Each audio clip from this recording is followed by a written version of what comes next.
Well, guys, today I have something very special for all of you watching the SatSignal. I have two of the best people in the Bitcoin industry globally. We have Sean from Australia, one of the most famous and well-respected Bitcoiners in the country, as well as my good friend Tony Yazbeck from the Bitcoin Way. This one, we talk about how not to fuck it up as a Bitcoiner, what the difference between signal and noise is. We talk about the most common way that people new to Bitcoin lose their stacks, lose their way, and miss out on the greatest invention that has ever graced this planet, which is Bitcoin. This is a pure signal session with three full-on Bitcoiners that love what Bitcoin's about and really share in a very deep and real way why it is such a special invention and something that everybody who values their freedom, values their time, wants the best for their family, really needs to start to understand at a much deeper level. You're going to love this one, guys. Drop a like, drop a comment. Thank you for being here and have a great one. Well, guys, it is fantastic to have two such legends on the pod once again on the SatSignal. We've got Sean from G'day Bitcoin. Sean's a friend of the pod and been instrumental in helping us get our show going. And of course, the one and only Tony from the Bitcoin Way. Links to both of these guys are in the description. How are you both? We'll start with you, Sean. What's happening? Yeah, good. As I was saying before the show, really just tuned into the Bitcoin signal, had a couple of podcasts with just some amazing Australian Bitcoin maxis. It just been incredible. Like every day stacking sats and then talking to Bitcoiners about this revolution. How can you complain? Tony, you're good, mate, as always. Fantastic, man. Fantastic. Every day in Bitcoin is a glorious one. So no complaints at this end. We're on the opposite side of inflation, so our worlds are getting cheaper, whereas most people their stress levels are rising, sadly, and everything looks like it's going up. But for Bitcoiners, everything's going down, which is just quite a unique way to live. So I think all of us remain grateful. But today, the point of the pod, guys, is there's a lot of noise versus signal out there. And for new Bitcoiners, which is a lot of my audience, and maybe Tony, you can take this one. Could you explain, just to start with, what is the difference between noise and signal? Because when I went up to your stand in Prague, I said, "How you doing, mate?" And you said, "Man, it's good. There's so much signal here." It was almost like you were talking about the Force in Star Wars. So what's the difference? What does noise versus signal mean in Bitcoin? Well, it's very simple, man. Noise is just a fluff, complete distractions, rubbish, no real substance to anything. Whereas signal is, where you have, truth messaging, there's no sugarcoating anything. People are delivering messages straight to the point, telling you things exactly the way they are, exactly the way they're supposed to be, highlighting, the good, the bad, and the ugly about all of them. There's no trying to pretend something is when it isn't. There's no trying to trick you into anything. There's no trying to stimulate unnecessary FOMO into things, that are likely going to get you wrecked. Pure signal is really about being honest about the topic at hand and delivering the right information so that everybody knows exactly what they're getting into, where they stand, how to proceed, with no bad surprises waiting for them at any point in time. And when it comes to Bitcoin, guys, we're talking about a profound invention that is reshaping one of the most important aspects of being alive, which is how we store our value, our energy, the good that we do in the world. We're talking about something significant. So the separation of noise and signal is super important, because what happens is when a good thing starts to get traction, then the scammers, the fraudsters, the banksters, everybody sort of starts layering on to try and profit or manipulate or whatever. And what the purpose of this pod is, guys, is to help you as a new Bitcoiner, if this is your first cycle, not lose your stack and not let these noise distract you from the big game here. So let's start off, guys, with with probably some of the most common things that we see, because what happens is people get involved. This time around, we've got, corporate has come to the party, TardFi or TradFis, whatever you want to call it, traditional finance.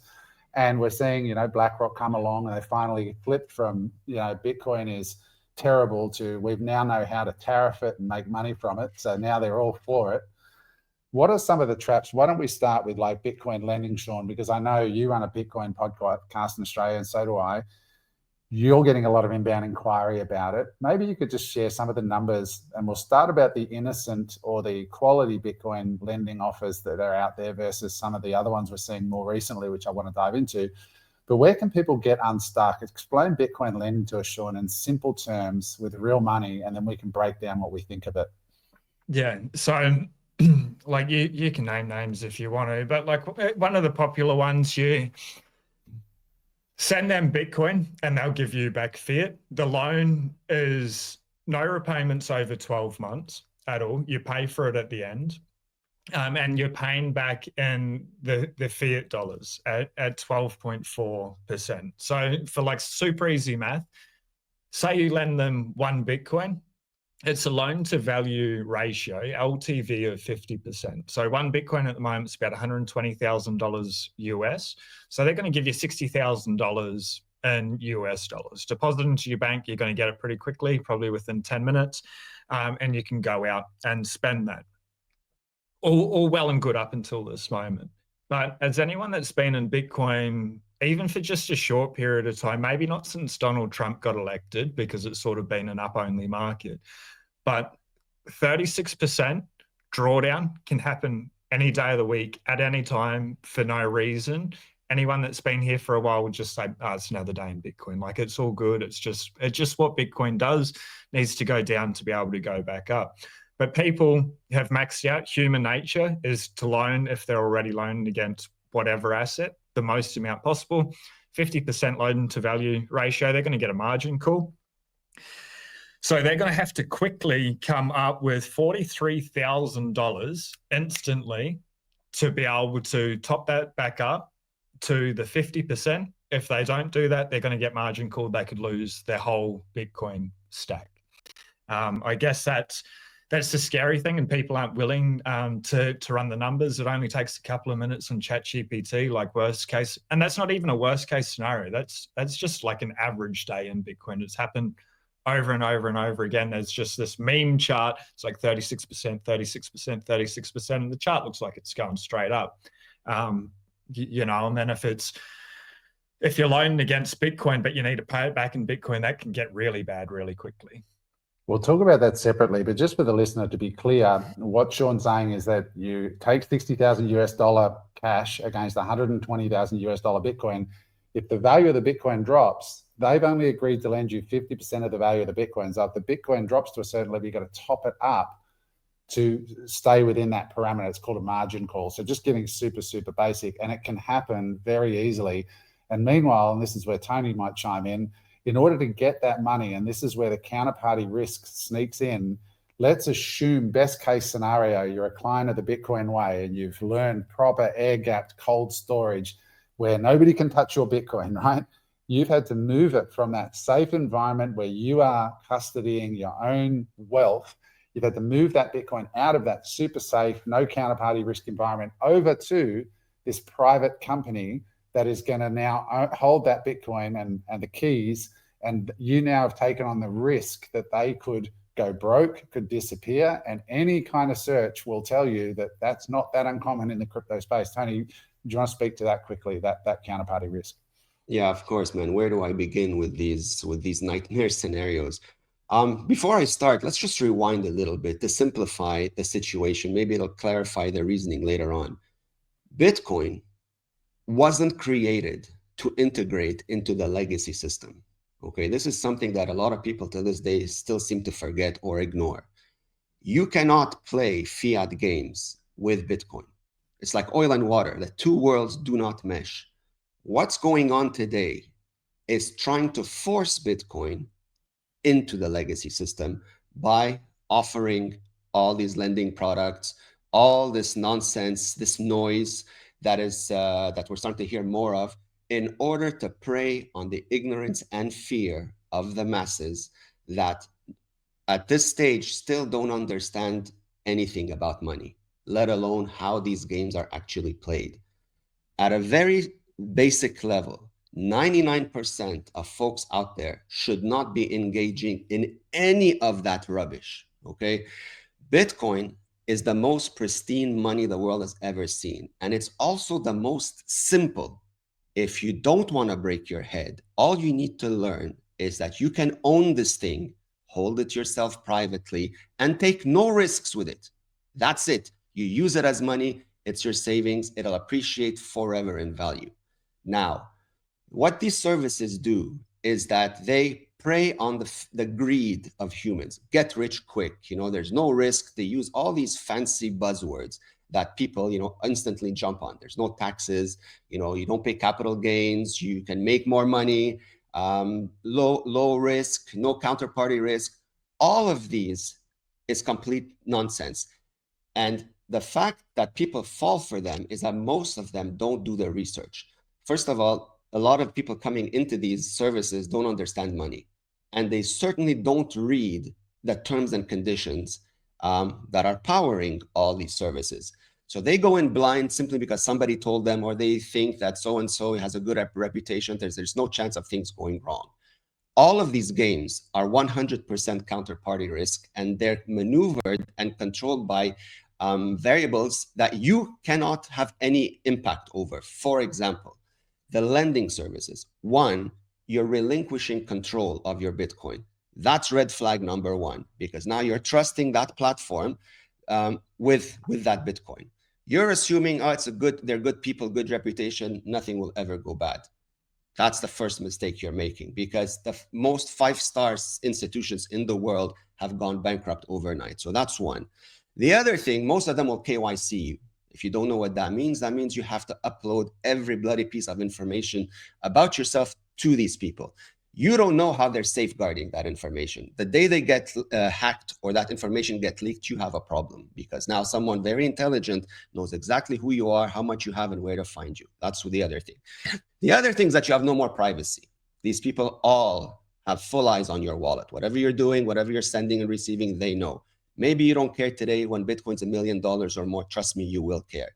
The other thing they don't tell you is that if you're not sitting on a large enough stack, for example, in the lending example, if you only have one Bitcoin and you give up that Bitcoin thinking, okay, I'm going to get an easy 50K, you are likely, I'd say 9 out of 10, going to lose that Bitcoin. And here's why. There are external factors in this world that are controlled by people with bad intentions that can, manipulate markets in a way to drop the price point of Bitcoin even for 3 seconds. And the problem is that drop can happen when you're not paying attention. Depending where you live in the world, let's say you're sleeping at night and it happens like at 2 a.m. and you have no idea. You don't have enough time to put up that collateral. And if you only had that one Bitcoin to begin with, you don't have anything else to put up. So there goes your Bitcoin. You understand? This is where most people are going to be separated from their coins, which is why most of them should not even contemplate engaging in this thing. There's no such thing as free money. You want more Bitcoin? Find something to do that provides value to the world, sell your service, sell your product, take that money, buy Bitcoin, put it in your savings. That's it. It doesn't get more simpler than that. And we can get into some of the more creative and elaborative charlatans out there that are trying to push out these services, trying to trick people into thinking, well, you're going to avoid taxes and you're going to get free money and all of these fun games, where in fact, it's just a trap to separate you from your coins. So be very, very careful when you read these headlines, because most of them are wolves in sheep clothing. It's interesting you say that, Tony, because next to your stand in Prague was a platform called Firefish. And I lend money, right? Like as part of my portfolio, I do lending against real estate, what they call first mortgage lending. And most people who go to that stand would be Bitcoiners looking at, oh, I can get money against my Bitcoin. As a lender, I went up there and went, oh, how cool is this? I can lend a Bitcoin of money and they're going to basically lock up that person's Bitcoin plus my interest in a smart contract. And if the price drops, it's going to be instantly liquidated. I get their Bitcoin plus my interest locked together in one. I'm taking no risk. Because I'm sophisticated and I understand how this works, from the lender side, I'm looking at Bitcoin going, this is the best lending deal ever. Whereas if I lend against real estate and the price of the real estate moves or the guy doesn't pay, I've got to put it through an auction process. I've got to, pay all these people. That's months. So when you start to understand from the other side, from the banker's side or the lender's side, they're offering these loans in Bitcoin because they know it's phenomenal. You can get your money like that without even asking, because they hold the keys to your Bitcoin, or they're wrapping their interest into the smart contract, so that their risk is zero. And that's really kind of interesting, and most people don't see it from that side. And we have seen, like Sean and all of us have seen some other products, and I don't want to name names, but it's one thing, as you said, Sean, like the company you were talking about there was obviously, I'm assuming, Ledden. Now, as far as Bitcoin lending companies, they seem like great people. They've been in the space. Jack Mullers is now lending Bitcoin, and Jack is, in my opinion, a great guy, a Bitcoiner. But then, and these guys are lending you fiat money, and they're charging you interest in fiat money. And then you use the fiat money for whatever you want. But we just saw a product, and again, we won't name names, but where they're lending you, you give them a Bitcoin, they give you back 95% of your Bitcoin in Bitcoin, and they keep 5% of your stack. And then they give you 12 months to come back to them. And then you've got to give them back a whole Bitcoin to get a whole Bitcoin. And you're like, how does that work, right? And so they're actually pricing. So straight away, you give up 5% of your Bitcoin stack, and then you've got to repay the loan in Bitcoin in a year from now. Now, if Bitcoin goes up, like the CAGR might be 40% on average, it means that your loan's gone up 40%. The whole point of borrowing money in fiat is fiat's garbage and it's going down and the debt deflates over time. But when you're borrowing and having to repay in Bitcoin, and you think about it from the lender's side, what risk are they taking? You gave them one Bitcoin, they give you back 95% of the same thing they just gave you. They've just swiped 5% of your stack. And then in a year, if you either come back with a full Bitcoin to get another Bitcoin back, what risk is the lender taking? Zero. And what do they get? 5% of your stack. Yeah. I think just to double click on the point that you're making, Adam, from a business point of view, if you're loaning out, like to receive Bitcoin, there's like one of the greatest business models in the world. You can liquidate it straight away. It's great for the company, but for the individual, it becomes incredibly hard. And say that 95% of the Bitcoin, or like 9.5 if you lend them 10.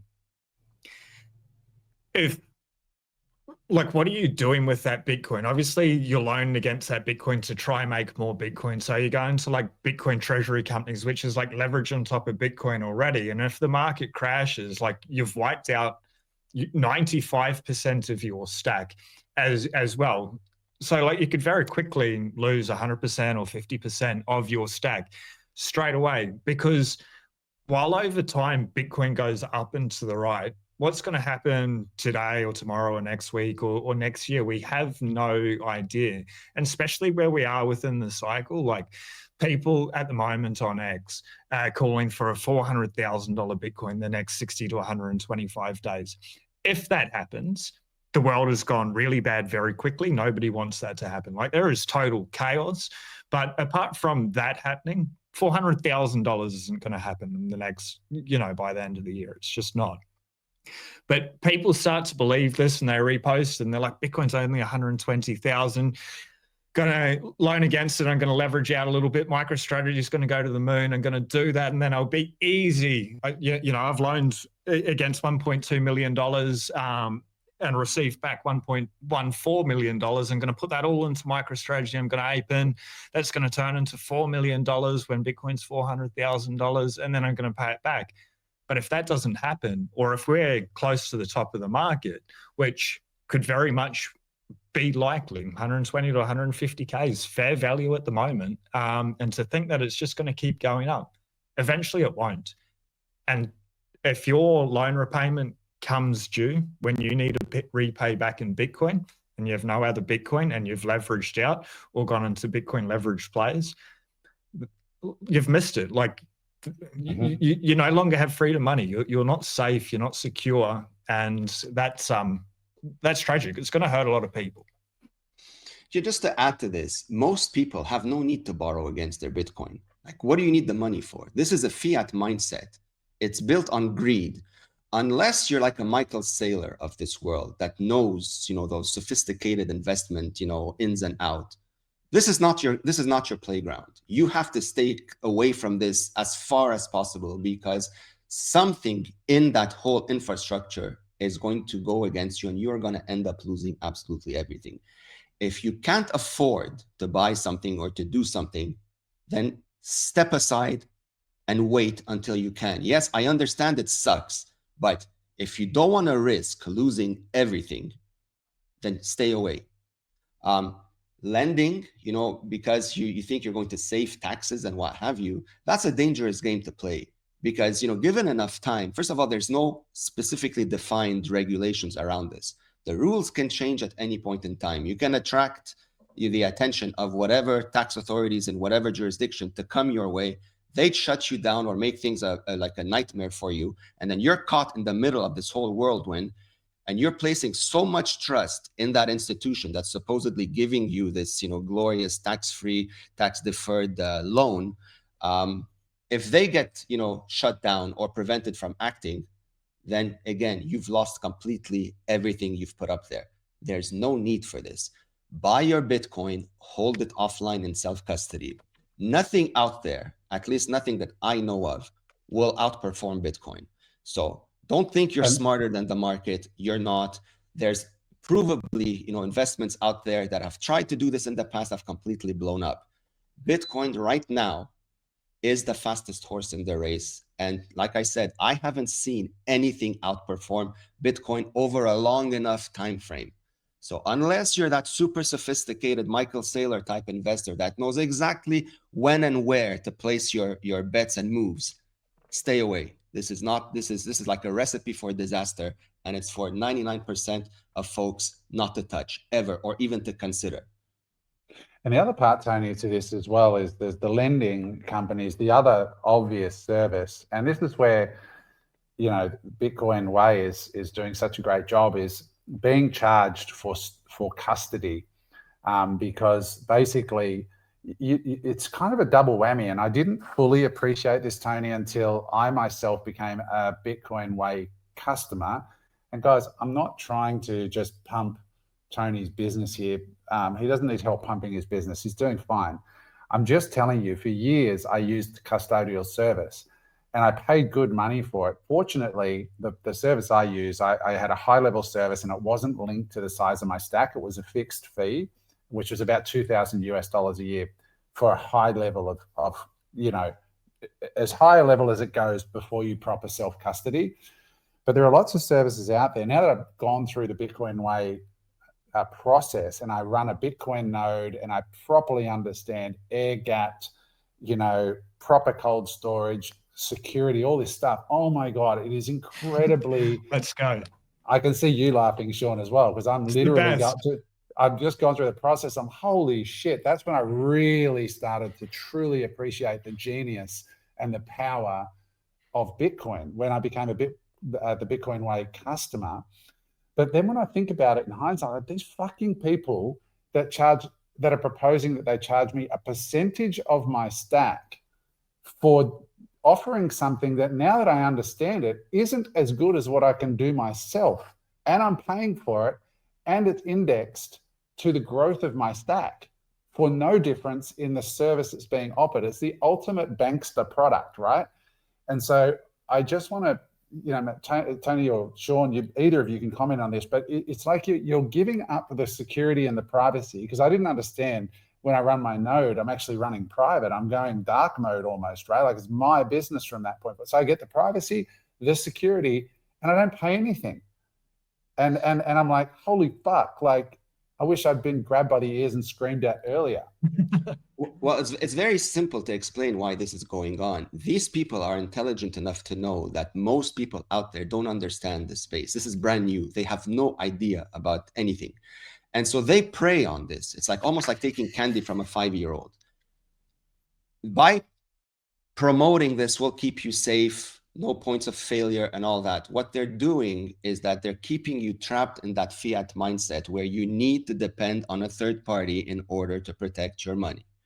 That mindset must die. You have to kill it. There is no human being out there that I have encountered, that I know of, that is not intelligent enough to learn 7 steps.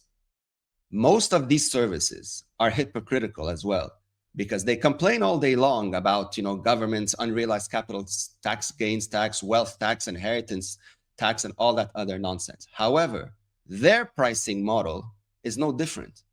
When you charge someone a percentage of their net worth, what is that exactly? Isn't that a wealth tax? To me, it sure sounds like one. And if that person changes their mind, then you charge them an even higher wealth tax to exit. What does that sound like? Sounds like an exit tax as well. So how are you any different from the same people that you complain about all day? Or is it somehow justified because it's you now? Bitcoin exists outside the system. Most people that are offering these rubbish services don't come from the tech world. They're TradFi people. So they cannot possibly understand the detailed implications of cybersecurity and the tech involved to learn how to do proper self-custody. It's just not their playground. And so what do? They push out the simplest, easiest 5-minute in and out process to clients because they know that these people know even less than they do.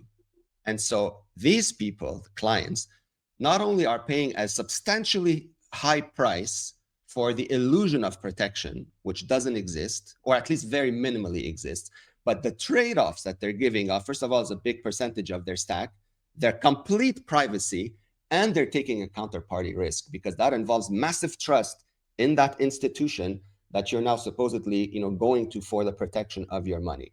If they get coerced or shut down by a government and you've lost one of your keys, you're out completely. There's no recourse for you.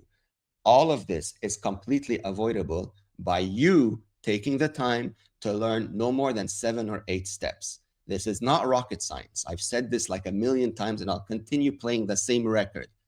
Anyone can do self-custody. You just have to get out of your own way thinking that you're too dumb to do it because you don't come from a tech background.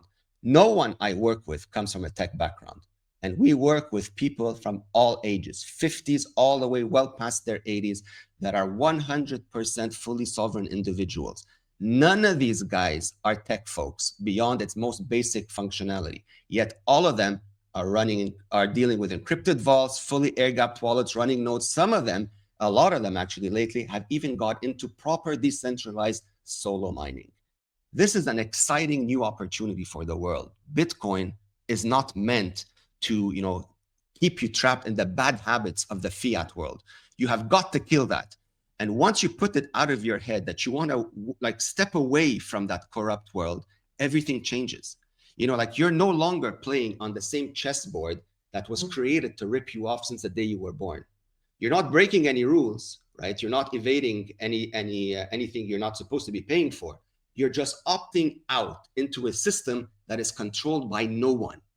And so once you start vibing at that frequency and living in that future, which anyone can do as of this precise moment, everything changes. It completely changes the way you walk in this world. You are no longer begging for permission.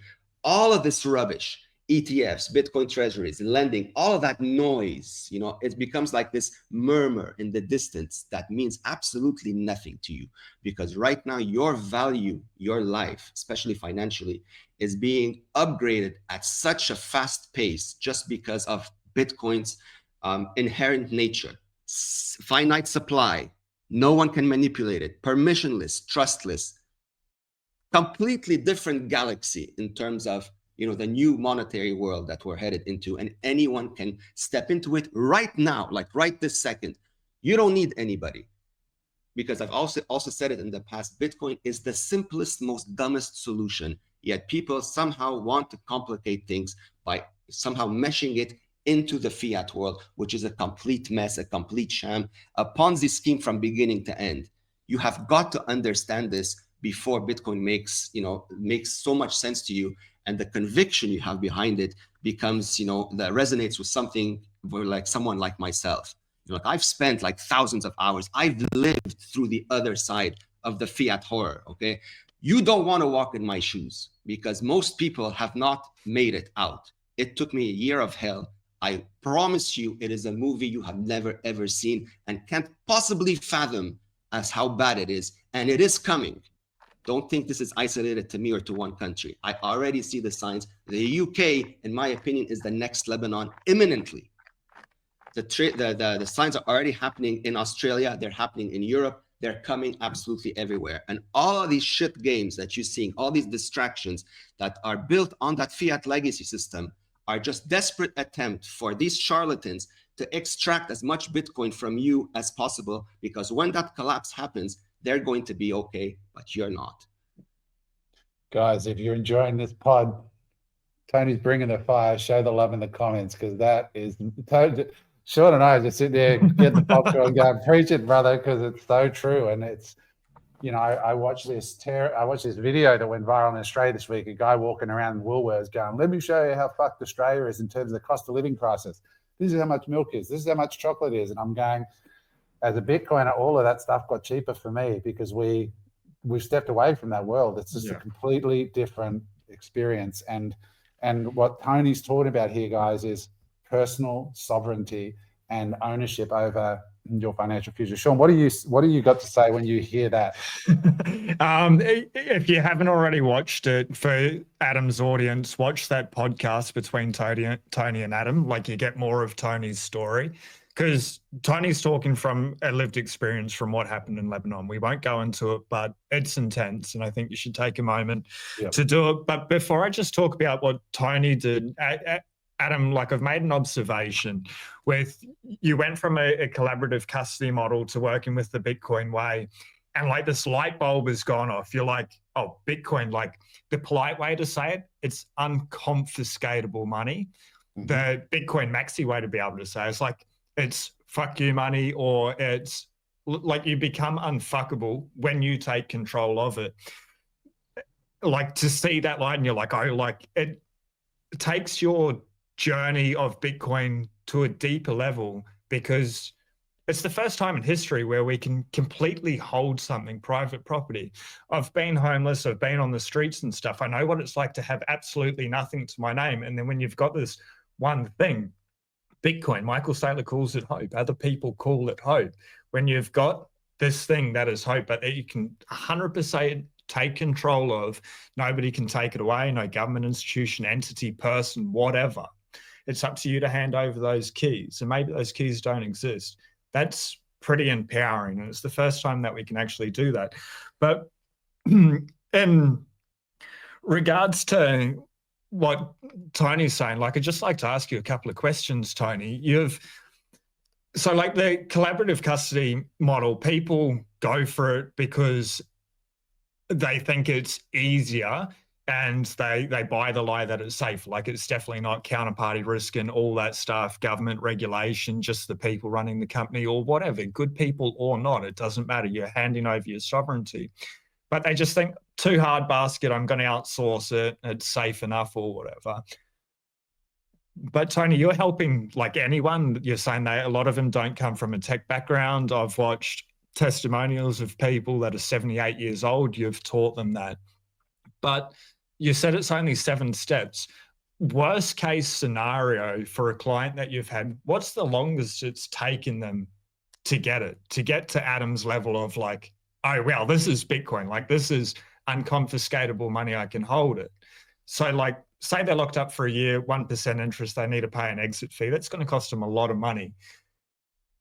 If they're to sit with you and like the client that took the longest to get it, like, how long was it? Still just only like a couple of sessions, or what was that process like? Maybe to give a real world example. And also, look, Tony, if you could just also, just for the newbie, explain exchange custody, like you buy it on CoinSpot and you just leave it there, collaborative custody, and then real self-custody, just that, and then also the thing Sean said, so people understand what collaborative it is. Yeah, absolutely. This goes back to the definition of Bitcoin redefining the whole way of thinking. All our lives, we've been brainwashed to think that you need a third-party custodian in order to protect your money, which is why, we work for that worthless paper and put it in a bank thinking it was safe. When you buy Bitcoin and you leave it on an exchange, it's no different than leaving your money in a bank. It's not yours. You think it's yours just because you have temporary access to it. But as we've seen numerous times, that access can be restricted or completely revoked for any reason at any point in time, and they won't even justify why they did it. They'll just tell you, sorry, we had to close it, game over, figure it out, gone. So you take out the money out of an exchange and you put it in an institutional collaborative custody. You haven't changed anything. You've just replaced the exchange by another form of counterparty risk, which is that institution. You still have the KYC with most of them, so your data is also sitting with them as a sitting duck, hoping, praying it doesn't get leaked or hacked. And you've given full eyes to another bunch of people into whatever it is that's going on in your wallet, which you absolutely don't want to do, especially as the value of Bitcoin goes on. And the third worst part, in my opinion, is that you're still trusting human beings when you absolutely don't have to. Good people will go bad under the right circumstances, and I swear to you, they will not be thinking about you first. They will throw you under a bus instantly to save themselves. That is a fact, human nature, undeniable. No human being will ever, you can argue against this. I've seen it happen, and it's continued to happen. Just the nature of the beast. With Bitcoin, you don't have to play that game. You don't need to take that risk, but it requires you to trust yourself enough to believe that you have the intelligence and capacity to learn 7 or 8 new steps, which I believe you do. Any human being, unless there's a really extreme scenario, anyone can do this. So again, it's the whole mindset of trust when it comes to money that needs to be broken. You can no longer think that way. And as long as you attach that fear to that trust, you won't get far, especially not in Bitcoin. And this is what I see happening, with the whole government and institutional adoption of Bitcoin. A lot of people are cheering it on because of the number go up. The most worthless metric out there is that dollar amount, what people are measuring their wealth in, which is the last thing you need to do. So the way I see this is how governments and institutions attack Bitcoin, because of course they're too smart to attack it head on. They know they will fail. You cannot stop peer-to-peer tech. So that's not going to work. So what do? They embrace it fully. Oh my gosh, it's the best thing. We're going to make this and this great again. You're going to become super wealthy. But as long as you keep your Bitcoin with us, right? So they're trying to shift the narrative about Bitcoin to keep the bad habits of making you dependent on them. That's why you hear so much talk about ETFs. That's why they talk about, well, now we're given permission for the banks to custody Bitcoin. The idiots are happy because they think number go up. But those that are paying attention can see very clearly that this is a trap to keep unknowing people, which is still the majority of folks out there, into, okay, well, this Bitcoin thing is going to make me rich. This bank is, lets me use it. Let me keep it with them. Until the day comes where you get a 6102 or something similar, boom, your money is gone. And people are like, what happened? This is what's going on in the world. The Bitcoin treasuries, all these fiat services, these are for a limited number of sophisticated individuals. I calculate maybe 1% of the global population maybe can take advantage of this. For most people, this is not for you.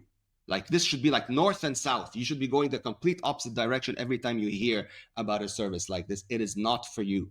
The only task for those that are worried about, preserving their time and energy is to find a way to truthfully, legally accumulate value, save it in Bitcoin, hold it yourself, and forget any third-party service out there. You don't need them at all. That is why Bitcoin was created, right? It's not created to keep 1 foot here, 1 foot there. That is a fear that is causing you to do that. And that becomes that happens because of the lack of understanding of Bitcoin at the protocol level. When you come from the world of tech and you've studied Bitcoin as much as I did, you can't stop this. When I first discovered Bitcoin, even I thought it was too good to be true. And so coming from my collapse, I really had to be sure, I wasn't setting myself up for another disappointment. So I tried to tear this thing apart, with all of my cybersecurity and tech background. I tried to blow it up in as many ways as possible. No chance. I failed spectacularly. And then I learned that there's been many governments before me with all their infinite resources. These idiots also failed spectacularly. And so it wasn't going to happen. And this was in 2019, 2020. You fast forward to today, you can kiss that dream goodbye. It's not going to happen. They know this. We know this. They're trying to shift the narrative into having people believe that Bitcoin is good, but as long as it's with them. That's why you never hear them mention 2 words, self-custody. Find me any politician or custodian that talks about self-custody. You won't find it. Why? because it was created to obsolete them completely. This is why I say that two worlds cannot coexist, oil and water. You want to win in Bitcoin, you have to hold it yourself in self-custody. There's no other way. There's no shortcut. There's no maybe this, maybe that. It's either this or nothing. So some people will learn this. Thankfully, there's a lot more folks that are paying attention and learning these skills.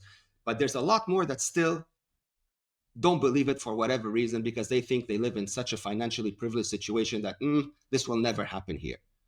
That's a very dangerous delusion that you're living by, my friend, because I lived it as well. And let me tell you, when it blows up in your face, there's no one that's going to care about you. No one's going to feel sorry for you. You're going to be standing all alone like a loser, like I did, and have to try to figure things out from that point on. You don't need to do this, so pay attention, follow like the right information, ignore the noise. There's no shortcuts. There's no free money, all that, fiat nonsense. Get it out of your head. Yeah. So guys, in summary there's leave the money on an exchange where it can be hacked. These are private companies and they are obviously a honeypot. Somebody hacks the exchange. It happened to Binance last year, $1.4 billion of Ethereum just stolen, right? And they're like, oh, sorry, but they made their customers whole. But I was surprised they did that. But not many institutions could make their customers whole on a $1.4 billion hack. And that was one of the biggest exchanges in the world. It happened 12 months ago, right? So just taken, gone, confiscated. What happens if they don't make you whole? And still happening now. Sam Bankman-Fried, same thing. That's leaving it on exchanges. Then you've got custodial services where you rely on private companies who have a service, which is take it off the exchange, give it to us. But how do you know what they're doing? How do you know that the CEO isn't out on Sydney Harbour getting on the bags and the fucking beer, and he's got the fucking password in his pocket? Like you have no idea what they're actually doing, what their custody protocols are, who they are. You just see the logo on the website and trust them because your mate told you or you watched a YouTube video, right? That's shared custodial. And then there's self-custody, which is what I have. And when Tony said to me, Adam, because he pointed out the weaknesses of my former setup, I'm relying on a third-party custodian. He said, Adam, I could have my computer stolen, my hardware blow up, have to leave where I live and be in Thailand tomorrow, and in 30 minutes I could be back up and running and have full access to my stack without any other counterparty involved. And I'm like, motherfucker, I'm signing up. And he says, but I told him I'm going to be, I said, dude, I'm freaked out about this. Like, I'm nervous about this. He goes, Adam, trust me, which I did, and thankfully I did. By the end of our experience, you will be sleeping like a baby because you will know, like literally I just got off a call with Ahmed and we were going through all the worst case scenarios. What happens if this happens or that happens or somebody attacks me on the street and wants all my Bitcoin? Like we ran through it all. We worked out a full stack that's completely secure and non-reliant on anybody. It's incredible. Sean, do you want to add something to this before we move on to, because I think I'd love to hear your perspective, Sean, as an Aussie, because what he's talking about here is, they're bringing CBDCs and that privacy issue and control through money. Money is the most powerful way to control people. In Australia, and the Fin Review just recently came out and said that 50% of the voting population of Australia is principally reliant on the government for their major source of income. 50%. That means we've crossed the Rubicon into a socialist environment, right? Control the money, control the people. And so this is your chance to actually control your money without government, bank, anything. Sean, what do you got to say as an Aussie living in the next UK? Fix the money, fix the world real quick, holding self-custody. But I think like you've brought up a couple of interesting points, and I just want to go back to the bankers, like how they're trying to capture it. JP Morgan, for example, was so against it and so much fun and everything. Now the banks can hold it. It's all good, happy days. Same with Larry Fink with BlackRock. And they want your Bitcoin. Best case scenario in the world, you've got your Bitcoin in a bank or whatever, and nothing goes wrong. Best case scenario, it's there when you need it. But what we are seeing happen around the world feels like it's written straight out in 1984. For example, this unrealized capital gains tax that's proposed on superannuation balances over $3 million. I'm not saying that it will, but the way that it's written, it could be applied to the family home or any asset later down the track. Maybe it's 5, 10, 15, 20 years down the track. But if we've got 54%, and Adam, I think it was more like 54% instead of 50% of the Australian public relying on the government, that's going to keep growing. The government's directly going to be feeding people. So now they're talking about central bank digital currencies, and people are like, that'll never happen in this country. Australia started working on CBDCs in 2021 with the project, and the project was called Project Atom. So they are coming. And what's wrong with the central bank digital currency? If all goes well, it's like a stable coin, basically. It's quicker digital money. Worst case scenario, they can program interest rates. So Tony may have a positive interest rate. Adam may have a negative interest rate. So that's forcing Tony or incentivizing Tony to save, Adam to be able to spend because his money's just dropping out. They can tax you at will, which is what they're proposing over in Europe. So that's one thing. And they can just shut it off. They can just give everyone a haircut. That's pretty dystopian. And also, I'll just add to that, mate, that it's programmable, that it can only be spent in certain places and like locations and outlets. So the money might work in Sydney, but won't work in Perth. It might work in Woolworths, but not at the liquor store. So you think that money can't be used to control people? and when you layer in on that AI, where we're heading to a world with mass layoffs, where's the money going to come from? If your money is the central bank digital currency coming in through universal basic income, what freedom do you really have? The UK just announced that if you travel out of the UK more than 3 times a year on that 4th trip, it automatically triggers an audit of your tax return in the background to see whether your tax return supports you leaving the UK more than 3 times a year. Like it was just been announced last week. Sorry, cut you off, but carry on, Sean. That's well, that's totalitarian. You know, it's already happening in China and different parts of the world. So, like, and I don't even think what I'm saying is the worst case scenario. The people in control will think of way worse things, but that's bad enough. Then digital IDs, pair that. Like we've got this under 16s bill coming in at the end of the year, which will require everyone to verify themselves on the internet. So they know what you're looking at. They know what you're doing. And then they can just tie that to your Bitcoin, and not your Bitcoin, to the CBDC, and shut you off and spend it. Holding Bitcoin in self-custody is the only way that you'll be able to get around that. And then people like, they're not going to bring in like the digital IDs or something. They've already been here since 2015 in this country. So like, while, you know, they've been researching CBDCs since 2021, and the RBA sort of says, this will be just between banks only or maybe retail. Well, now they're starting to do like trials and start putting them out. It may not come about straight away, but once they're here, it's too late. Like we've got a short window of time. I wouldn't give it any more than 3 years, in my opinion. Maybe we have shorter, maybe we have longer. But the key is we've got time right now to take Bitcoin in self-custody. And once you do it, it's not hard, it's not expensive, it's just skills. Then it doesn't matter. Like they can play their games, but you, your family, are good. If, you know, if something like Lebanon happens in Australia, but you've got Bitcoin in self-custody, you're okay in that moment, and then you can plan your next step. But if you don't have Bitcoin in that situation, it's too late. And the problem, Sean, is it's not just the control of the money, it's the control of your voice. So like we're going to be face scanning all Australians to use YouTube.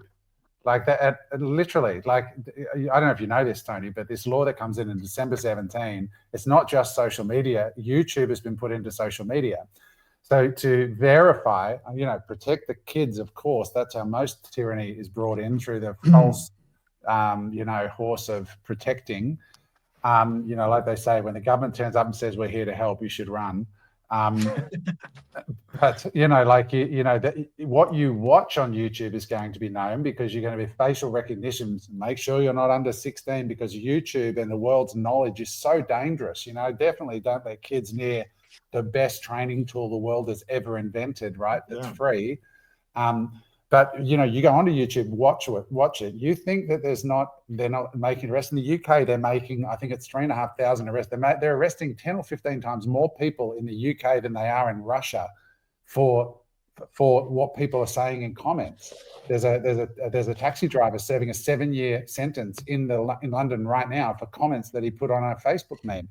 So it's silencing the voice. So in the future, we're seeing right now in Australia, people can't get their money out of banks to buy Bitcoin. Like literally, I get messages every day where the banks are saying, we've frozen your funds pending a discussion with our security officer. ANZ's doing it right as we speak. So they're literally controlling your money as it is right now. But if they don't change tact in the future, I can see a world where you will not be able to see this video where we're talking about self-custody. Those two words together will be put into the algorithm and you can't see it, or they'll monitor. And if you have positive comments under here, they'll track you, they'll flag you, because this is their worst nightmare. When all of a sudden you don't need the bank and you don't need to borrow money from the bank and you don't need the bank at all, that fucks them. And they're not going to be too happy about that. And at the moment, the Australian position is, what we're seeing in the US is the banks debanked the Trump family. And so Donald's just said, you want to fucking debank us? How about we debank the banks? And that's what the Trumps are doing, is they're basically saying, you know what, fuck you, crypto's coming for as long as we're here. And, love him or hate him, but Donald Trump is not a guy that you want to cross, and he doesn't forget, ever. And then he'll get his kids to never forget, and he'll fuck you for generations. That's my view. I think the game changed in 2008, right? When the whole financial collapse happened. And it also took like an accelerated change during COVID. I think COVID really blew up in their face in a spectacular way that they didn't see coming. And what it did is that it woke up a lot of folks, and the pushback has been crazy since. And that their narrative has been failing, ever since. And then comes along Bitcoin, this middle finger given to governments and banks that have choked people for centuries. And they're like, you know what? Enough is enough. This is the answer. Like, that sly roundabout way, that's Bitcoin. And now that more people are paying attention to it, well, they're getting more desperate. So all of these crazy stories that you see, propagating all over the place, this is because these crooks are losing their grip on power, and they're desperately trying to hold on. My issue with all of this isn't what they're doing. It's with the lack of response from the people, in relation to all this nonsense. Like, where's the pushback? You complain about it all day. They're throwing your ass in jail for stupid reasons, and you're just like putting your hands and letting them drag you like a little dog into a cage. Like, where's the pushback? What does that tell you about the population itself? I think the people are the bigger problem than the problem itself, right? Like I said in the past, a bully will bully. That's what he does. Until somebody, beats the shit out of him, then he'll leave you alone. But if I don't see anyone beating anybody up, I see everybody bending over and okay, put me in jail. Govern me harder. Govern me harder.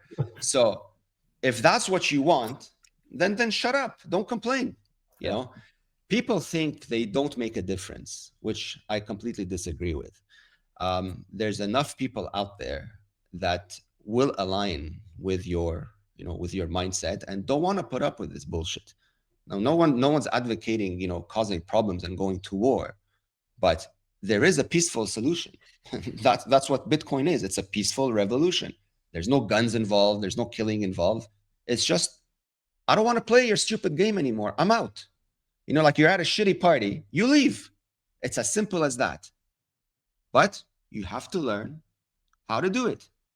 So in the same way you learned how to drive, you're going to learn how to self-custody. This isn't rocket science. But you have to accept that this is what you have to do.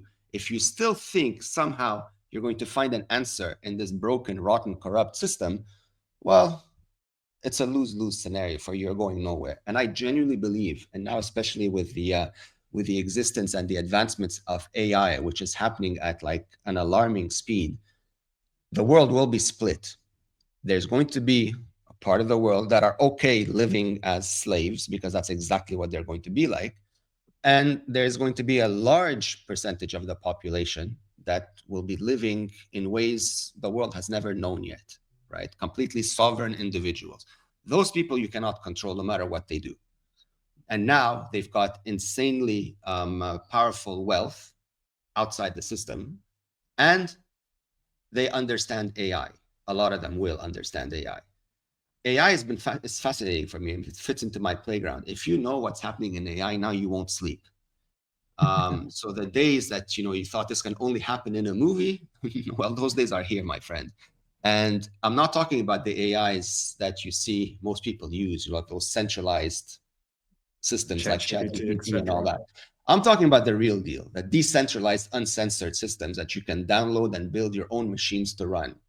Those are going to become, a major powerhouse for those that understand it. And it's going to force humanity to either upgrade their skill set or be completely replaced. And it's already starting to happen. It's like it's not coming. It's already here. In China, there's like a boatload of companies that don't have any human beings. They're all replaced by machines.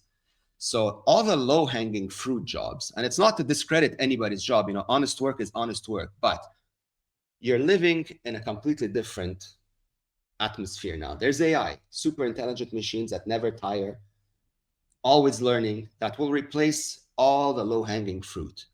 So you need to step up your game significantly in order to be the ones that control that AI and not be replaced by it, right? So the world I want to live in, if you really want to see a world that is more sane, that AI needs to replace all the garbage making decisions in the world today. Because AI, by definition, has no bad intentions. But when you put AI under the control of stupid people, that's when you have problems. So at some point, this will happen, whether they like it or not, because AI, its essence, is open source, free. You cannot tame open source. You can try to control it, try to ban it, try to make it illegal, try to scare people to believe you're rubbish. But as we clearly see, especially in Bitcoin, a lot more are not paying attention to you, and they're ignoring you 100% of the time because the incentives are more favorable for them to do so. And so when people see their lives improve, nothing you say will matter. It'll be like noise, blah, blah, blah, like a buzzing fly. At some point, somebody will swat you.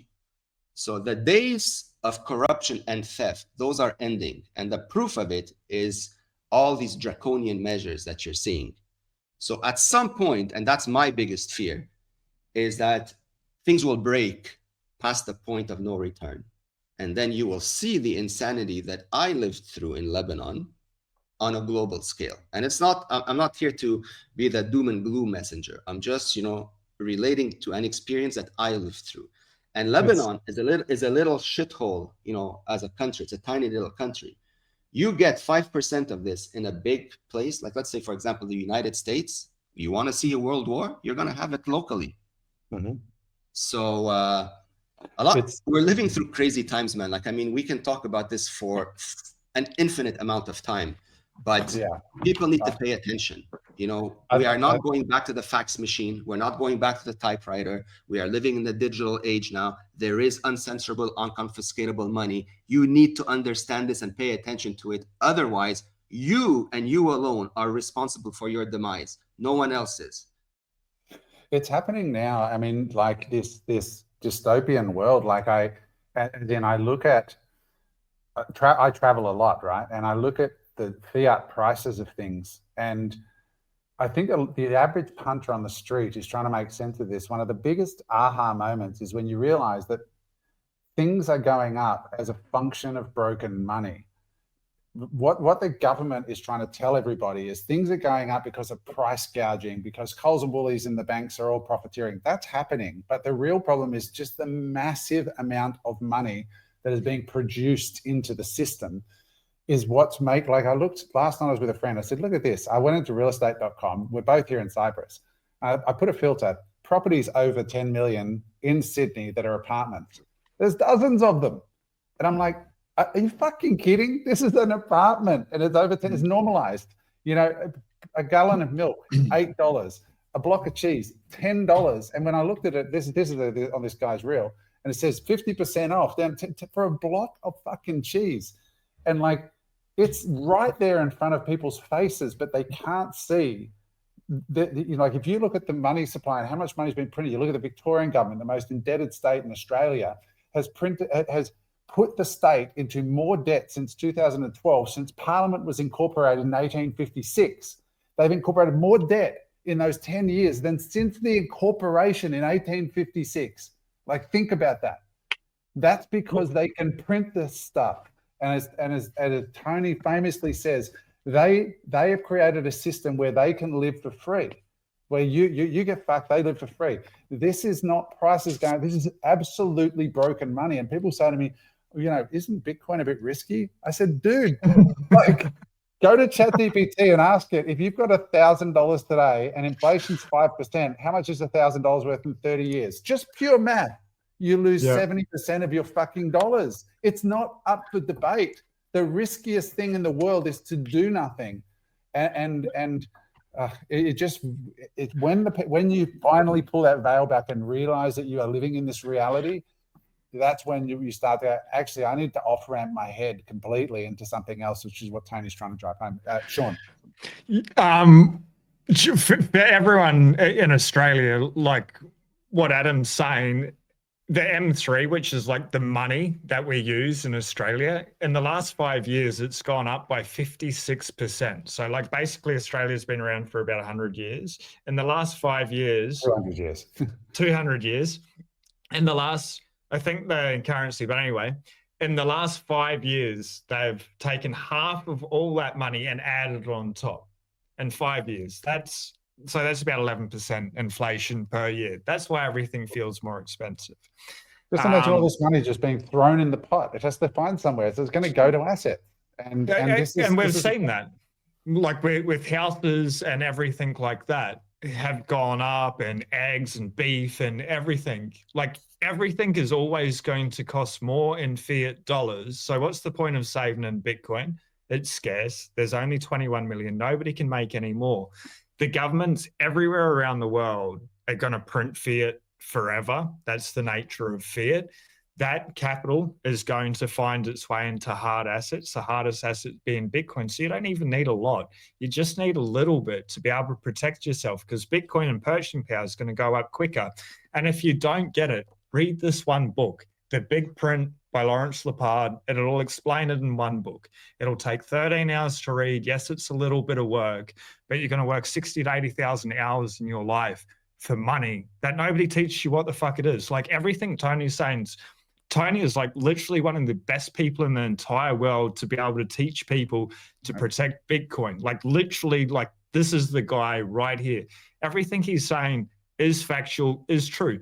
But don't trust verify. Put in the proof of work, call them, have a free call, whatever it is. We're not sitting here. You buying Bitcoin doesn't benefit anyone here. It will benefit you. I've had shit periods in my life, and it doesn't need to be like that. Like if you find something that works, pass it on. And the only thing I'd ask is when that orange pill goes off for you, ladies and gentlemen, give someone a book and pay it forward, because we can move into a very beautiful world.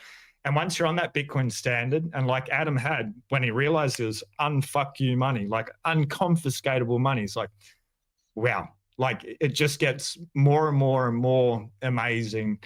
And that happens now. So like TikTok next block. Absolutely. That's why make no mistake. Sorry, I was just going to say that make no mistake, all the assets globally are going to find their way into Bitcoin at some point. So if you're hoping to see a higher Bitcoin number, like if you're still measuring it in fiat, your happy days are coming really, really fast, because right now over $900 trillion worth of assets worldwide are going to be funneled into an asset that is finite in supply. That is coming because it's the only thing that will make sense. Anything that's denominated in that worthless paper will be like a stupid decision. And at some point, more people will realize it. That's why the institutions are here. I mean, institutional adoption of Bitcoin, I don't personally like it, but it's unavoidable. They know that if they don't do anything, they're going to zero. So why do you think they're FOMOing into it? And they have the big funds. I want to see a world where more regular people are Amen. buying Bitcoin. But these folks, unfortunately, are living scared for whatever reason. And the big boys with the funds are taking advantage of this narrative by keeping them scared and distracted so that they can finally vacuum clean all the remaining supply. And then everybody else is like, a little pawn in their hand. So the window of time is very small. In fact, I don't know, I thought it would be gone already, but I have a feeling 2025 will be like the last year, or maybe at some point early 26. Beyond that, unless you're sitting on hundreds of millions of dollars, the only way you're going to get Bitcoin is by earning it.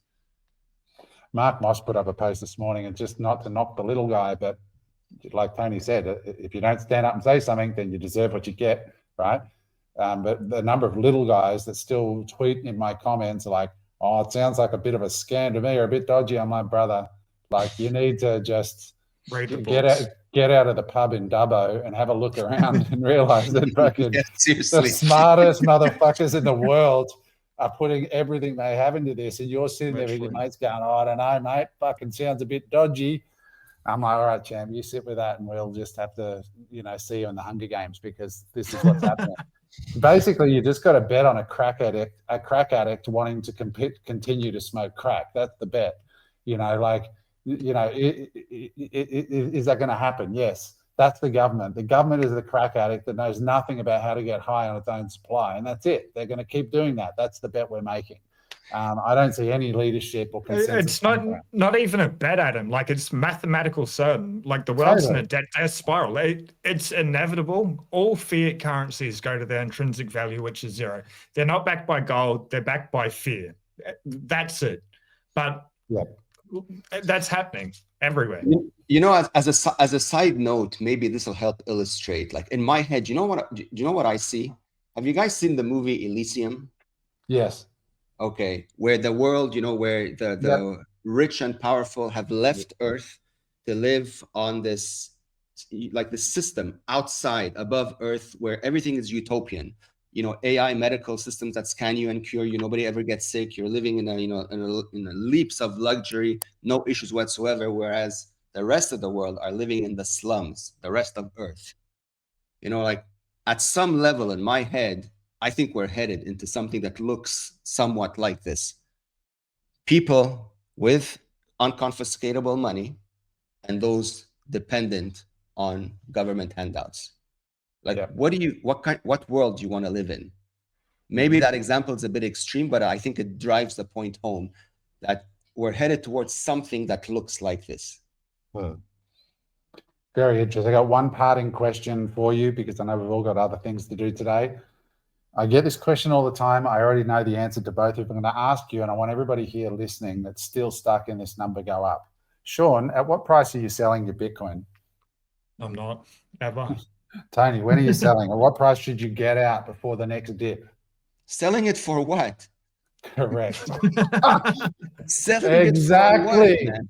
Just maybe it might help people for a bit of context. Bitcoin's the best money that's ever existed. Use it as money, but trade it for things of value. Pay for people's services or experiences or whatever.